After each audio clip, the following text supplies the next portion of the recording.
ஆ நல்ல கேள்வி. அதாவது வந்து இதை மாதிரி பயிற்சி செய்யாதவர்கள் கூட 100 வயது வரைக்கும் கூட நிறைய பேர்லாம் வந்து இருக்கிறார்கள். அது காரணம் கேட்டிங்கன்னா 2 விஷயம் அடிப்படை. அவருடைய கர்மவினை பதிவுகள் ஒன்று நல்லா இருக்கு. 2 அவருடைய வாழ்வியல் முறைகள் எப்படி வாழறாங்க, எப்படி வாழறாங்க. ஒரு யோகா குருஜி ஒருத்தர் இருந்தார், தெரியும் இல்லையா? டிவில நீங்க பார்த்துருப்பீங்க. 114 வயசு ஒண்ணுமோ. இப்பதான் அவர் இறந்து போனார் இல்லையா? அவரு இப்பதான் இறந்து போனார். இப்பதான் இறந்து போனார் அவரு 114 வயசு இருந்தாரு. 114 வயசுல வந்து என்ன பண்றாரு? சூரிய நமஸ்காரம் பண்றாரு, ஆலாசனம் பண்றாரு, எல்லா ஆசனம் என்ன பண்றாரு? சர்வாங்காசனம் பண்றாரு. 114 வயசு வரைக்கும் அவர் பண்றாரு. ஏன்னு கேட்டீங்கன்னா அவருடைய வாழ்வியல் முறைகள் அவர் சொல்றாரு பாருங்க. வாழ்வியல் முறைகள் யூடியூப்ல பாருங்க. அரை வாழ்க்கை முழுக்க இன்னைக்கு நம்ம காயகல்ப பயிற்சிக்கு சொல்ற அரை வயிறு உணவு, கால் வயிறு நீர், கால் வயிறு காற்று வாழ்க்கை முழுவதுமாக கடைபிடித்தார் அவர். 1. 2வது, எந்த ஒரு சூழ்நிலையிலும் உணர்ச்சி வசப்படலை. ஞாபகம் வச்சுங்க. அன்பர்களுக்கு நீங்கள் முக்கியமான ஒரு விஷயம் தெரிஞ்சுக்கங்க. இப்போ பொதுவாக வந்து எல்லாருக்குமே வந்து இன்னைக்கு இருக்கிற நம்மளுடைய குடும்ப சூழ்நிலைகள், சமுதாயம், நம்ம இந்த உலகத்தோடு தொடர்பு கொள்கிறோம். நம்ம எல்லாருக்குமே வந்து ஒரு நாமளே பேசாமல் இருக்கணும்னு பார்த்தா கூட கோபம் என்ன ஆகுது? நம்மளை மீறி வந்துடுது கோபம். இன்னைக்கு விஞ்ஞானம் அதை ஆராய்ச்சி பண்ணியிருக்கு.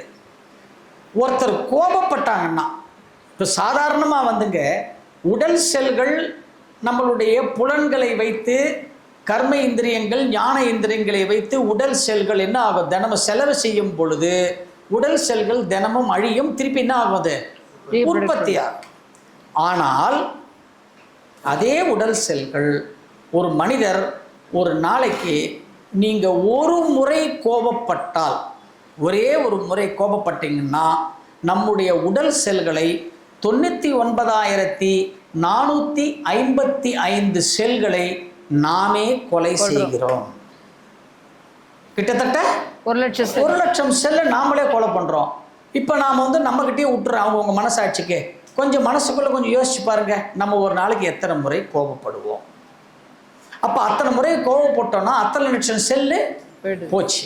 இதில் என்ன ஒரு விஷயம் கேட்டிங்கன்னா, எந்த உடல் செல்கள் அழிந்தால் மறுபடி உற்பத்தி ஆகிறதோ, இந்த கோபத்தின் மூலமாக அழிந்த உடல் செல்கள் மூளை செல்கள் மாதிரி தான், மறு உற்பத்தி இல்லை. ஞாபகம். அதனால தான் அதிகமாக கோபப்படுறவங்க முகத்துல தான் பாருங்க, அவங்களுக்கு முகம்லாம் சுருக்கம் அதிகமாயிடுது. வயோதிகம் சீக்கிரம் வயோதிகம் ஒரு தெரியுது. புரியுதுங்களா?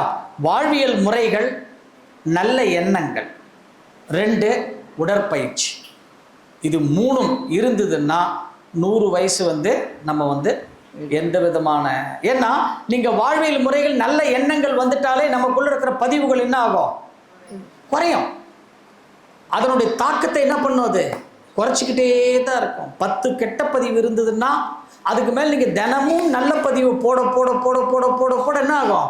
அந்த எதிர்மறை பதிவினுடைய பலம் வந்து குறைச்சிடும். குறைச்சி ஒரு சின்ன ஒரு பெருசாக அடிப்பட வேண்டியது ஒரு சின்ன ஒரு சிராய் போட விட்டுரும். அவ்வளோதான். அப்படி தான் பண்ணது. வாழ்க்கை உடல் செல்கள் எல்லாத்தையுமே பாதிச்சிடும். எல்லா செல்களையும் பாதிக்கும். சினம் வந்து எல்லா செல்களையும் பாதிச்சிடும். மூளை செல்லையும் பாதிக்கும், உடல் செல்களையும் பாதிக்கும். இன்னொன்று, உடல் செல்களை திருப்பி உற்பத்தி இல்லை,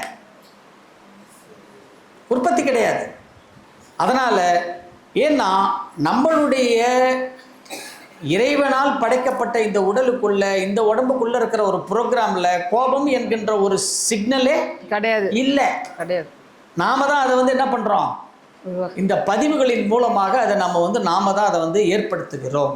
அதனால வந்து மெடிடேஷன், அதுக்கு தான் தியானம் ஒரு சிறந்த ஒரு பயிற்சி. அதுக்கு தியானம், அந்த தியானம் செய்ய செய்ய செய்ய நமக்கு என்ன பண்றோம்? மனசு ஆல்ஃபா நிலையில இருக்கும் பொழுது கூடுமான வரைக்கும் நம்ம என்ன பண்ணலாம்? கோபத்தை வந்து தவிர்த்திடலாம். தவிர்த்துட்டு அதையும் மீறி கோபம் வரும் பொழுது நல்லா மெடிடேஷன், நல்லா நம்ம தினமும் மெடிடேஷன், காயகல்பம், உடற்பயிற்சியெல்லாம் நம்ம தினமும் நல்லா பண்ணிட்டோம்னா, கோபமே வந்தாலும் அந்த கோபம் வந்து நமக்கு உதட்டளவில் தான் இருக்குமே தவிர அது நம்மளுடைய இருதயத்தை எந்த விதத்தில் நமக்கு வந்து பாதிக்காது. நடிப்பு சினமாக இருக்கும். ஆனால் நடிப்பு சினம் என்பது நாம் செய்கின்ற பயிற்சியை பொறுத்து தான் இருக்கு. சரிங்களா? வேற கேள்வி ஆ பயம் வரப்ப எப்படி இருக்கு? பயம் வரப்ப அந்த ரூல்ஸ்களுடைய அதிகம் பயப்படுறப்ப அந்த செல்கள் மாற்றம் பயப்படும் போதும் பதட்டப்படும் போதும் செல்கள் பாதிக்கப்படும் ஐயா. ஆனால் கோபத்தினால பாதிக்கப்படாது. ஒரு சோர்வு உண்டாகும் உங்களுக்கு. கோபத்தில் பொசுங்கிற மாதிரி பொசுங்கி போகிறதில்ல. நீங்கள் கோபப்படும் போது பாருங்கள், உங்கள் உடம்புல ஹீட் அதிகமாகும்.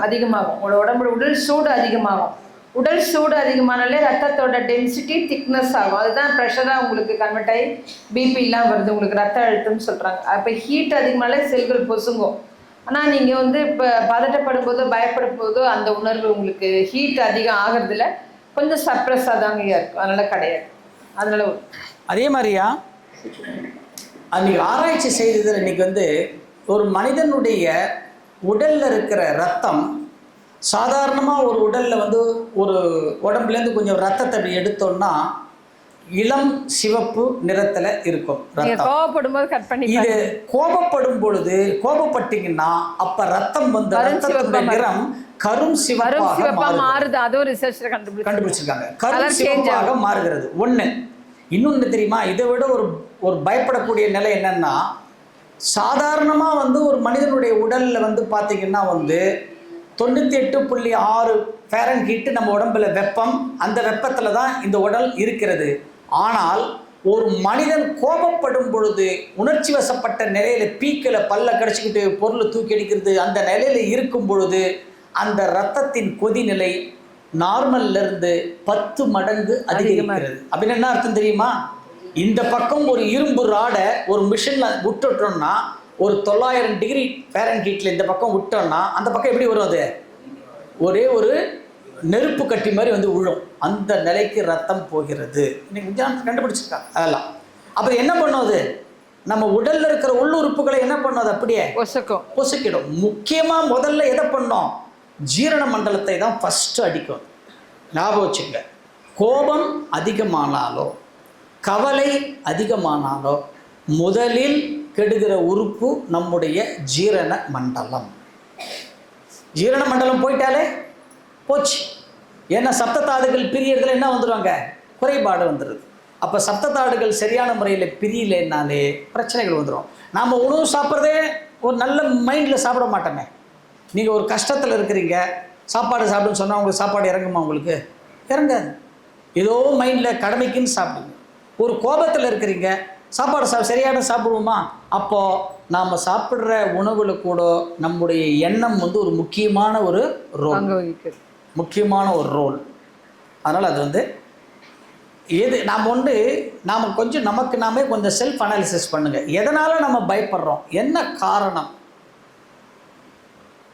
அது ஏன் இந்த மாதிரி பண்ணுறது? என்ன விஷயம்?